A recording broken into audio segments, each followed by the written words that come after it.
subsidizing for operator because the cost of subsidy for transport is growing rapidly compared to the passengers. So now we have like 4 trillion. How do you manage this, those delicate balance between subsidizing for operator or subsidizing for the passenger? Thank you. Thank you. And you're with the school, right? Yeah, I'm an MPP senior. You're an yeah. MPP senior. Excellent. Okay. We'll take the second question here. For the gentleman behind and then the one in front. Selamat sore, Mas Anies. My name is Chrysler. I'm within the school. Chrysler. I can concur the enjoyment experience when walking in the sidewalk of Jakarta. I used to work in Jalan Sudirman. Oh. But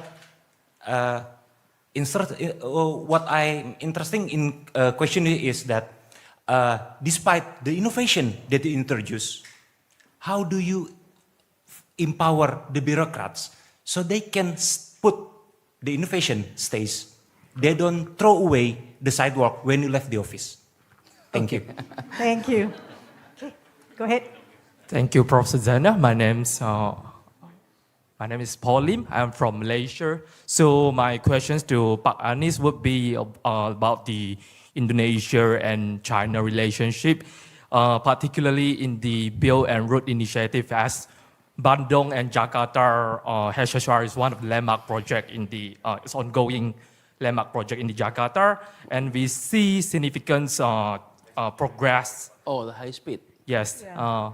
HSR. We see significant progress after President Jokowi visited Beijing in July.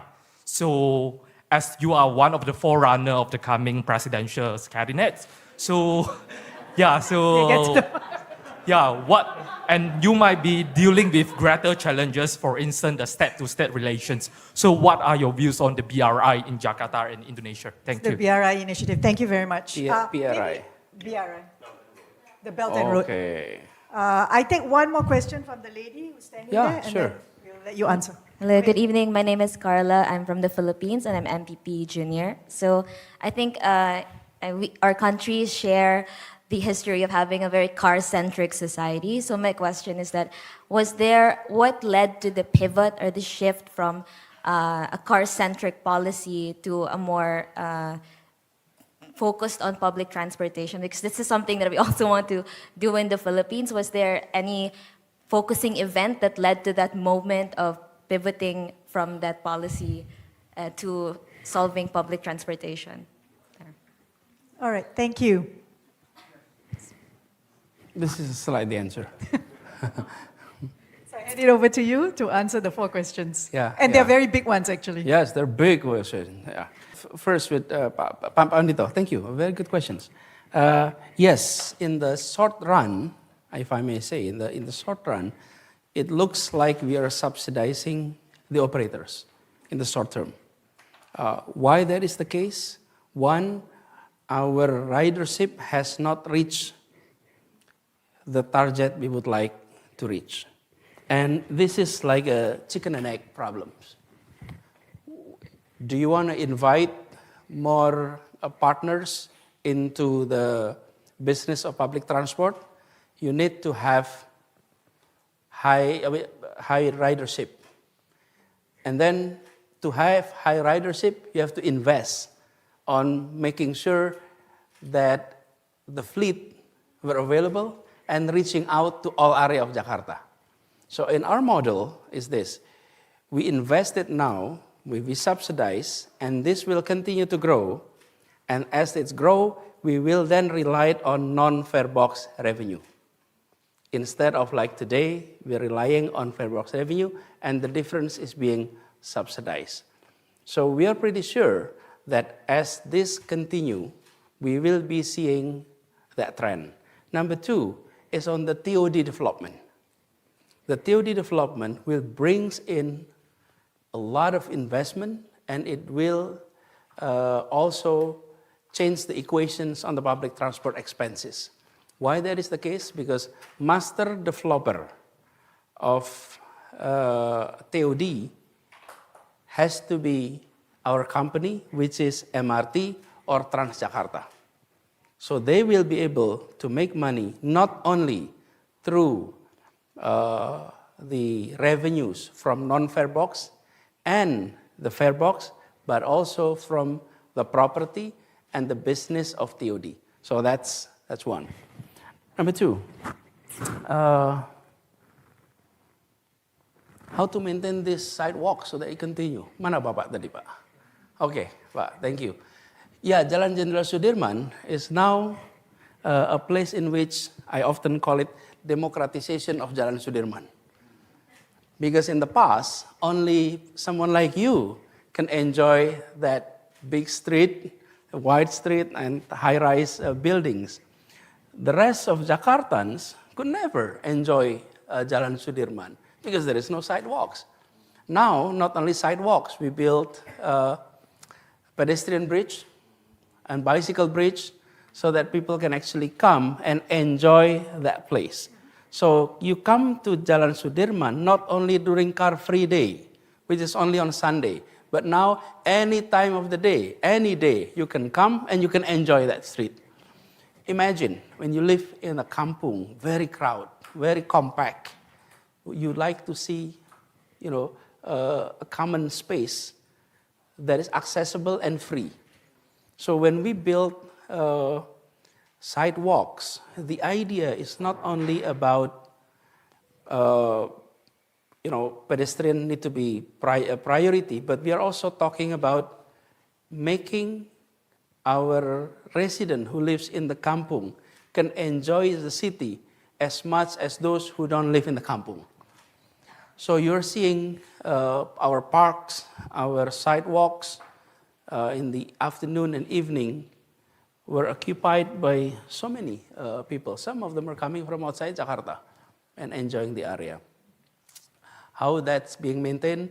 Number one is translate that into long-term planning document.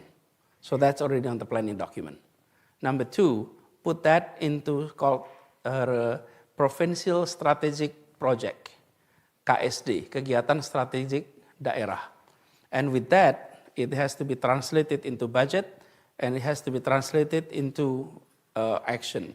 I think now people in the area that we have pedestrian sidewalks can share their experience in a positive way. In the past, I remember when we start building the first project on this was non-Jenderal Sudirman, was Kemang area and Cikini. In the Kemang area, oh my God, the rejection was so strong. They don't want to have a pedestrian. They don't like to have their parking space taken for sidewalks. And these are groups who are highly educated, highly connected. So both are problems when we're having, they have all the argument from the other side. We come up with an offer. Give us 3 meters of your land and we'll give you extra floor for your building. That was the offer. We're not paying for your land. The land is still your property, but we're going to take it for sidewalks and we're going to give you extra floors. So some are getting 2 floors, extra 2 floors, some are getting, depending on the size, some are getting 3 floors, and they're happy. That was the initial happiness. But we need the sustainability of happiness, right? What happened is, I'm giving an illustration. When you come to a mall, you take your car and you park. After you park, you walk in the malls and trying to decide which restaurant you will eat as you walk, right? But when you go to area of like Kemang, you decide which restaurant and then you park. You decide the restaurant first. Why? Because there is no pedestrian. As soon as we created the pedestrian, what happened was they park and they walk and decide which restaurant to visit. So what happened was not only restaurants that have big parking lot that enjoy high occupancy, but also all restaurants in the area were enjoying that. So there is that effect.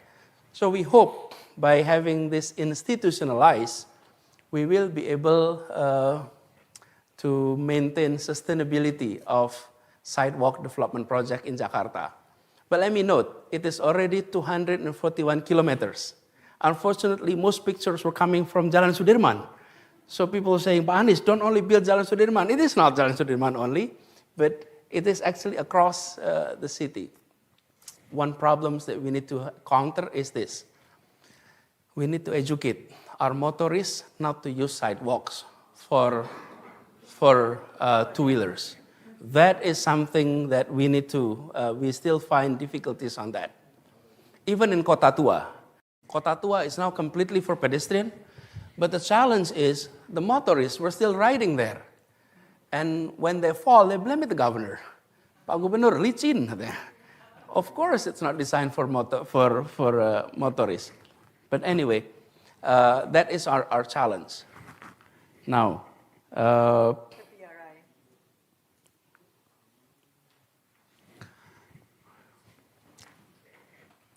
I'm still governor right now. And I'm continuing to be governor until end of October. Yeah. So perhaps, on the next session, if there is another opportunity, I'll address that challenge, okay? But, boleh ya? But in general, I'm not going to talk about the PRI in specific, but if I may, like looking at the case of Jakarta, we engage in collaboration, in cooperations that is transparent, that adopt good governance, and that is in line with our existing plan. So because we have plan for, grand plan for mobility, for example, it was already decided. I did not want to sort of come up with new idea that is inconsistent with the plan for long-term development of Jakarta. Because if we adopt that, it will be a challenge in the execution aspect. We have a final question on the moving away from a car, moving towards a car light. This area, the Kota Tua, Batavia, if you look at the pictures on the top, Bu Susana, can I stand here? This is the way it used to be.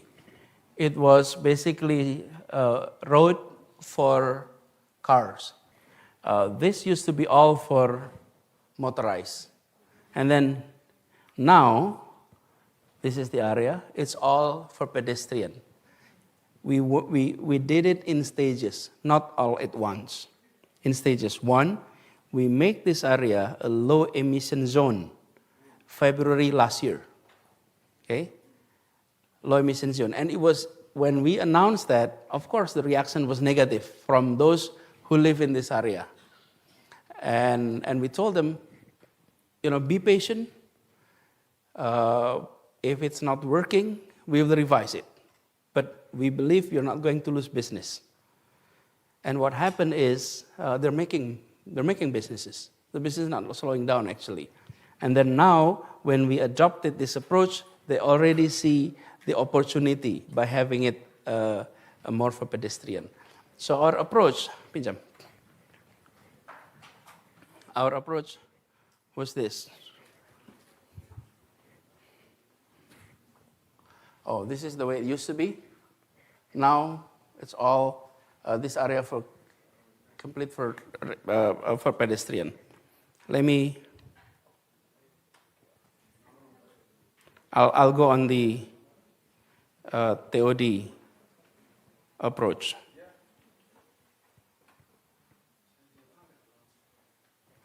This is to address your questions. We used to be car-oriented development, corridor-based. What does corridor-based mean? If you live in an area with wide street, then you may be able to build high-rise. If your street is narrow, if you live in the lorong, in the gang, then you can only build low-rise. We switched that. If you live near the station, you will be able to build high-rise. So 800 meters as a perimeters. From the stations, you will be able to build high-rise towers, high-rise building. So the approach needs to go beyond transportations. It needs to go on spatial planning. So on the spatial planning aspect, you need to reform that from corridor base into district base. And that obviously translates into high density and vertical because it is district base. And because of that, then you have an integrated transportations. Then because of that, you have a pedestrian. So you cannot only address transit-oriented by talking only on the transportation aspect. You have to address the spatial planning because that's where the meat is. That's where many of the economic opportunity laid at. Maybe we can take 1 to 2 more questions. My name is Ernest Khan. I am the governing board member of Lee Kuan Yew School here.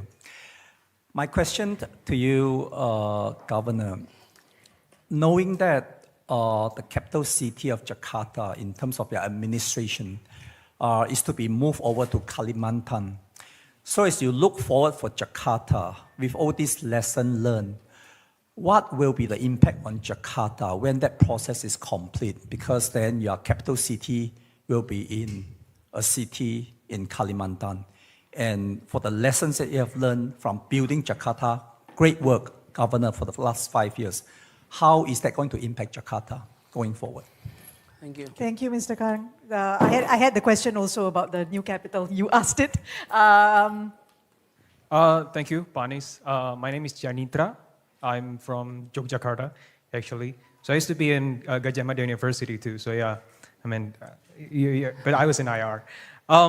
Yeah. So my question is also actually about. I was actually about to ask about the Akan, the Nusantara, and how it will affect Jakarta. Because I mean, all of this development, and now after this, if you have to move the capital, then that's something that you have to, that's probably going to affect Jakarta. But maybe I will ask about other thing that's probably hasn't been mentioned before, and that is to manage the expectation of the, or say, when you're running for government, and then you're running a city, you also have to manage expectations from groups and communities, right? And that will be reflected from your policy. So I know Jakarta has a lot of communities there and with many interests. How are you managing this so that you can provide a stable situation so that you can develop your city better? Thank you. Great question. Thank you. Okay. To the Thank young you. lady. Yep. My name is Aisyah, I'm also from Indonesia. My question would be, how would you balance a city that cater both in the terms of social policy and infrastructure? I will give 3 examples. First is the pedestrian bridge in Sudirman Karet. In the shape, we know it's quite new, it's in the shape of Finisi, but it's not sheltered. If you see in Singapore, most of the walkways are sheltered, and it's very, very useful when you're walking, you're sheltered from the rain and from the sun. So it's been, I think some people have also pointed that out. So, and the second one would be public spaces. How would you create a public spaces? We know the case of Citayam Fashion Week. Sorry, public spaces. I missed the first part. Oh, the first part. How do you create a policy that balance social policy and infrastructure functions over design, for example? Second is the case of Citayam Fashion Week in the Sudirman area. How to provide these public spaces for the people without the law enforcement being too harsh on them and telling them to go home at 10 o'clock at night, for example. And also the third one is, I appreciate you building so many pedestrians. I see it with my own eyes in South Jakarta, West Jakarta, but I also see so many people still using it for parking, especially the cars. How would you encourage the law enforcement to balance this out, for these cars to stop using it for parking lot? Thank you. Thank you. I think her question all centers around balance. How do you balance different things? Which is not easy, of course. Yeah. Okay, over to you. Saya berdiri situ aja nggak apa ya, jawabnya ya, lebih enak. It's been law of the land, so it's gonna take place. How that impact Jakarta? We can sort of look at it from several perspectives. But when it comes to transport, for example, how big is government activity contributed to traffic in Jakarta? If it is big, when they are relocating, our traffic will be better, right? So it's good for Jakarta, right? If they're relocating. But the problem is it only contributed 4%. 4% of traffic in Jakarta is government related. So what are the biggest chunk? Household and business. We have 14.5 million deliveries per day in our city. Delivery meaning, the deliveries of food or delivery products, 14.5 million. And we have another PR that is not yet addressed, which is the numbering of our post address system. You have one road, one number 2, and then the next is number 20. Okay? And then next is number 30, right? That's happening. We're not addressing that issue yet, step by step. But when it comes to activity, major activity in Jakarta is actually non-governmental. So when it comes to relocations of our capital, we are going to be center of Indonesian economy still. We still contribute 17-18% of our GDP. That's not going to change.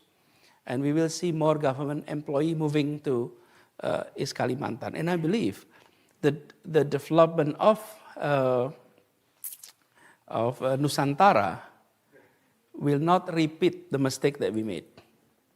We used to be corridor-based development, car-based development. I think over there will be more public transport, more pedestrian to begin with. So I think there are many lessons learned. Why that is the case? Let me underline the difference here. Relocating its capital and building new capital, that's two different things. People always talk about, Indonesia is going to relocate its capital. No, we are not only relocating, we are going to build a new capital. Relocation, example is from Bonn to Berlin. That's called relocation, okay? From Istanbul to Ankara, that's called relocation. But from Jakarta to Nusantara, it means constructing new city. And that's not going to finish in the next 2, 3, 4 years. That's going to take quite some time to complete. During that period, Indonesians were very skillful in adjustment. So don't worry, we will adjust it quickly. Adjusting, that's our skill. We'll adjust it quickly. So we're not worried. And Jakarta is always, I would say, a disappointment to a pessimist. So we'll continue to be a vibrant city.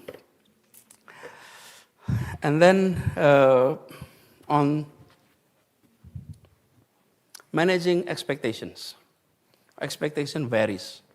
That's why I put on the board the top 4 highest expectations from public.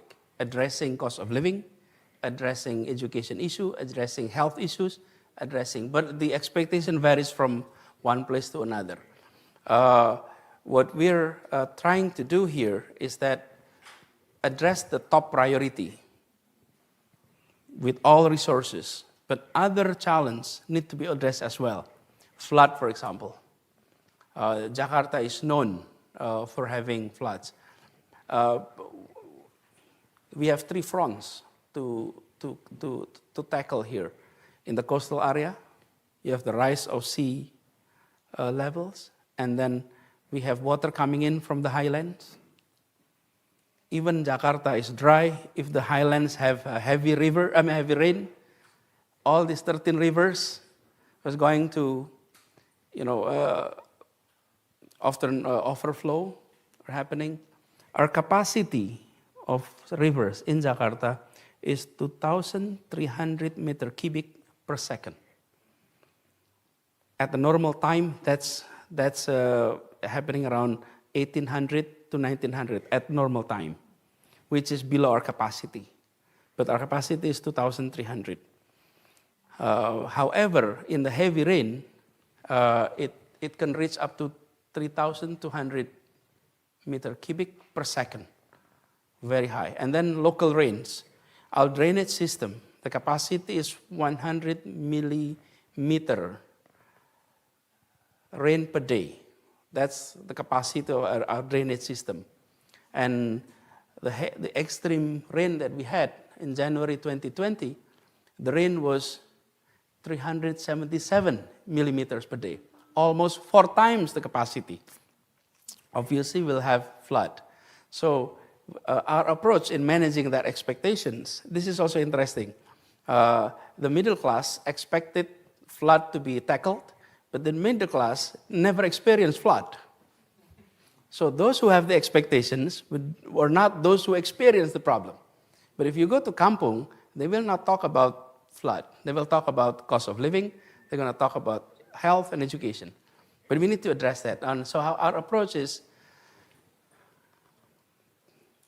and this is the way I also work in Jakarta, we always have session of discussion.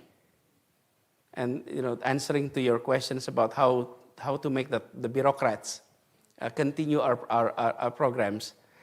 This is when I started my job in the Balai Kota, I come to the Ruang Rapim. Ruang Rapim is the meeting room for the leadership. When I came there, I look around and I said, there is no whiteboard here. I said, yeah, they didn't have whiteboard. So is this a discussion room or instruction room? If this is a place for meeting, you have to have a whiteboard because it shows that you're going to have a discussion. So the way I run the management in the cities is I ask questions and I ask everyone to answer that questions. How do we tackle flood? And then everyone will share their idea. And I give them questions. How much the capacity of a dam, for example? And then the answer was no one knows the capacity of our dam. We have more than 100 dam in the cities, more than 100. And we did not have data on the capacity of our dam.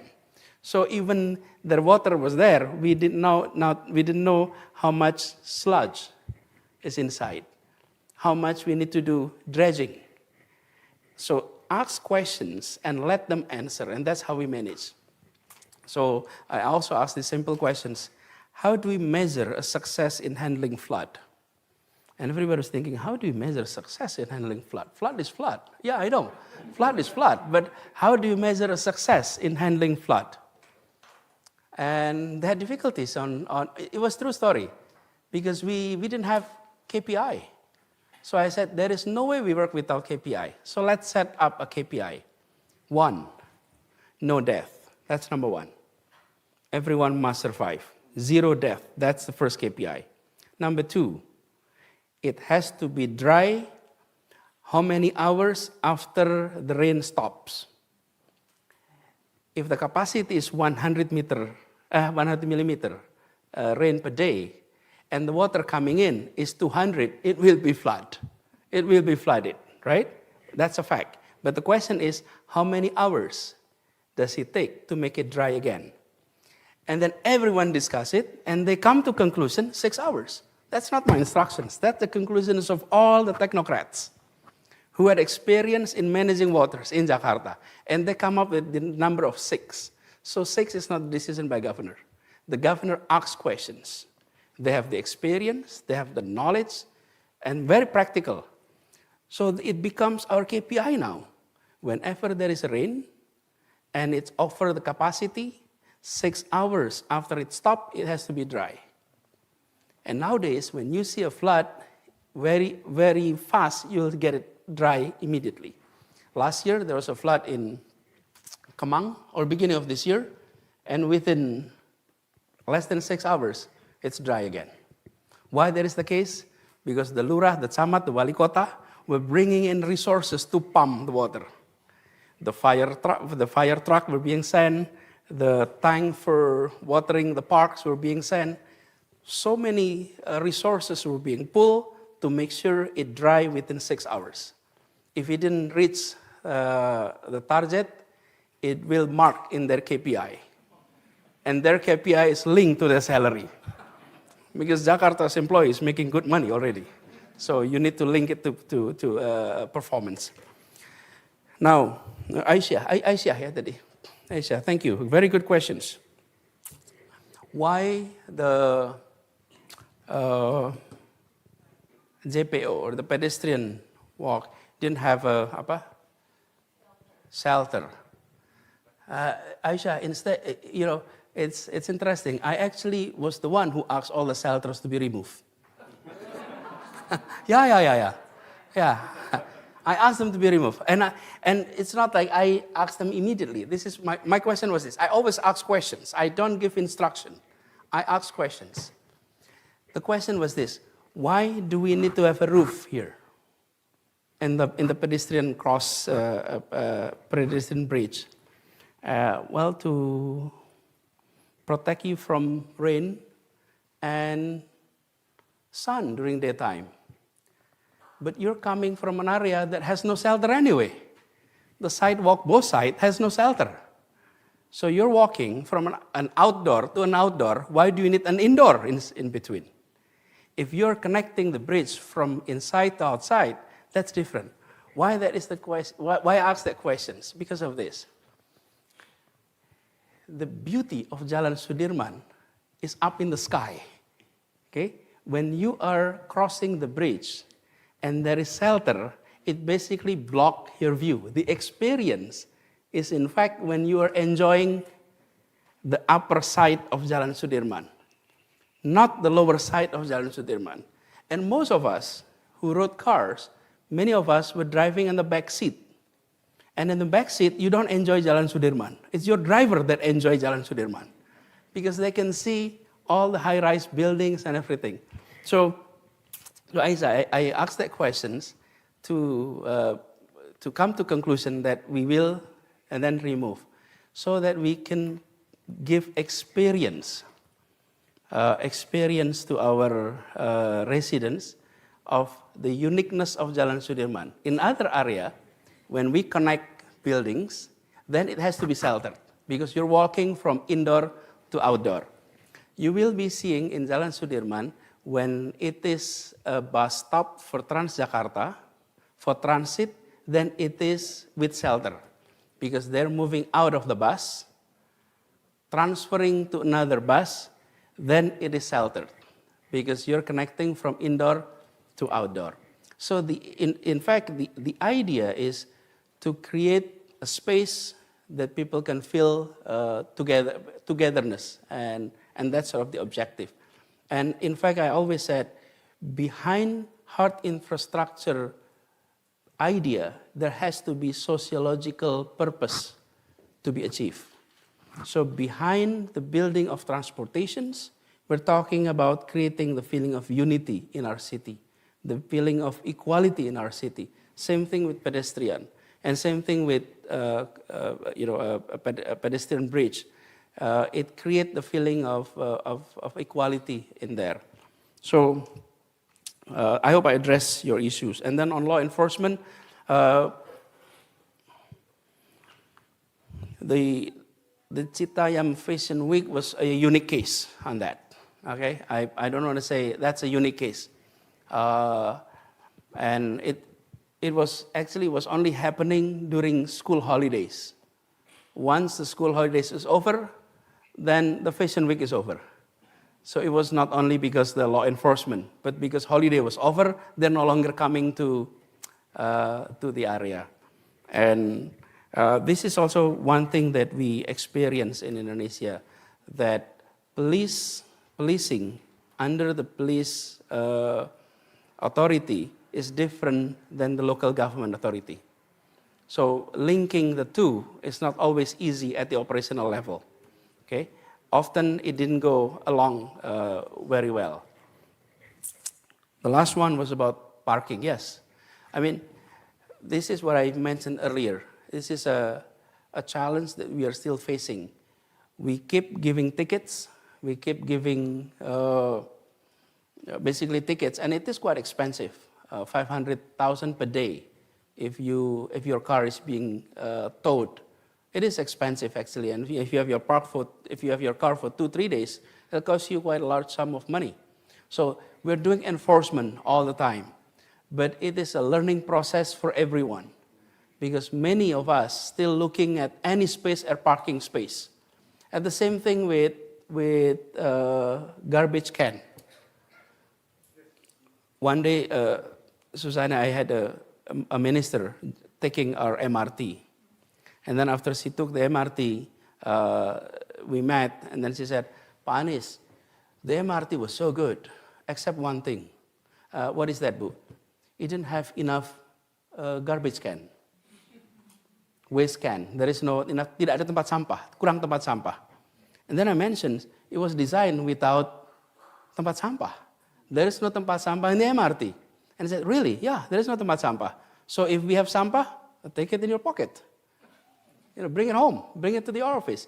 But that's an education process that we need to sort of embark. It'll take some time for people. Now, if you take MRT, people realize there is no place to put your waste.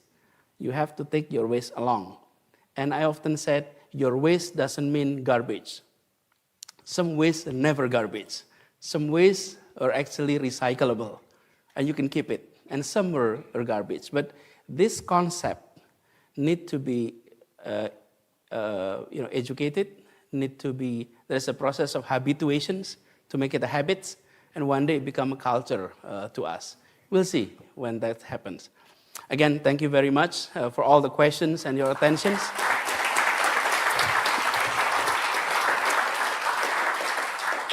So we do have to draw it to a hard close because Pak Anies has to go for dinner and then he has to rush for some other meetings. I thank all of you for the questions. I'm glad that many of the questions came from the students. You can see public policy decision-making in action. My own personal view is Jakarta is an amazing case study in its transformation, particularly over the last few years. And that's what you're seeing here is actually a live case. So thank you, Pak Anies, for spending the time this evening with us at the school. We truly appreciate it. Everyone, can you join me in thanking Pak Anies Baswedan? Thank you, Zaina. Thank you.